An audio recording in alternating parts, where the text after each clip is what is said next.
Hi guys, good afternoon and welcome here in Sheena's Hotel. So our guest for today is one of the famous band from Bukidnon. So niya sila karon sa Oroquieta City. So this is my opportunity na ma-interview na ko si Sir Jason. So ang pangalan silang banda is Jason and Town. So ato siyang interview no kung sa gyud siya kasikat diri sa dito sa Bukidnon all over Mindanao, known all over the Philippines. So, Sir Jason, what is your real name? Kanang tinuod yun yung mga ngalan, sir. Jason dito ang pangalan nga. Tinuod, Jason. Jason. So, Jason kumusta man Labra. si Jason karon, sir, sa mga panahon karon? Okay lang, maulang yapon, nagbuhat og music, ginabuhi, may pamilya, dayon na yapon sa Okay. So, karon, sir, pila imong edad? 39. 39 years old. 39 na. Lalaki asawa, sir, no? Na, But I'm sure, Naya mo duha ka baby po. I'm pretty sure, sir, dapat yun yung asawa, sir. Doon ka, baby. Gagmay pa na sila, sir. O dagko na. Then ang isa din, ang isa 1 year old kapin. Kanang imong banga sa imong naong, sir, basin mo ba ni imong swerte sa imong pagka-singer? Dili po siguro kay ako bata pa man ko sa una, nag-music naman ko din. Di pa mo ko bangason sa kay bata pa man ko din. Music yun siguro, din kamot lang. Mm. I heard bagod, sir, Jason in Town is very famous tibuok Mindanao, especially sa Bukidnon. Paano mo siya na-maintain, sir, as a singer, as a banda, ang imong kasikatan until now? Na gina-request mo jud ka sa mga government, sa iba-ibang cities and province. Ako, jumpingan lang na magtarong. Gidala na po na magtarong. Kung sa po namang naabot sa mga paningkamot. Nailahan na mong music. Kanunay lang, continue lang. Nagbuhat mig music, nag-release mig kuhan din. Napuan ko yung magkakontak sa mukha. Pero in fairness, sir, no, grabe kayo kadami ang imong followers sa inyong account. It's more than $600, ay 600,000, tama ba? Oo, na.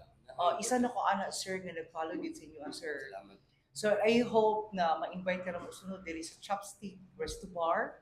Then I hope nga ni aka kay daghan jud kayo gusto makakita gid mo, sir. And then karon it's my honor and pleasure nga na-interview ka na ako dayon. Pila gid imong edad nga nag-start ka for singing career? Ako nagkuhan. Solo pa to siya, solo. Dili, high school ko din. Nagsugod ako jamming-jamming din. Pag-graduate ako high school, nag-school ako college. Pero nagbanda ko. Dito, mga 16 years old ko, nagsugod ako banda na. Dito, wala ako nag-agig mag-solo-solo. Banda lang akong ginabuo. Jamming. Tod karon ako gyapon ngon banda ra gyapon. So banda na gyapon, no? So unsay mong stand ani ni taas man ang gasolina sa Pilipinas? Yan sa Unsay mong stand? para na ako kaning inani nga panghitabo. Say man gud di na nato mapugnan din. Sa mo reklamo ta di pud na wala pi justice para nako di na ako sige reklamo. Say ako mabuhat ya para diha. Ana ra gyud, no? Una na magita sa human being. Oh, lahi. Kay kung magkapila-pil magutaguna lang ang mga issues murag stress na ta or pwede ra man pud ka mo-appeal kay ako ga-appeal man jud ko kay pero ako nara sa akong kanta. Di na ako ginasulat bitaw inana bitaw kay ako dapat kung ko'y kaugol yung movement sa akong music mismo din ako nang hilabdanon ko gihapon ko pero dili lang ko ingon nga istorya lang di ba nang gunya gihilabot ko pero sa music lang. sa music. Nice Sama ko, nang no? nagtabo na siya din gibuhat nimo kay nagbuhat ka kanta kay nay pangtabo inana. Okay, nice. So nakoy kaila na nga singer per banda. Nag-compose lang pud siya og mga music nga kanang lyrics. Then work siya ra po'y kakanta. Dayon, sir, kanang ano yung masasabi mo or unsa ba imong pwedeng i-message sa mga inspiration ng mga singer karon or banda na gusto pug musikat parehan ninyo?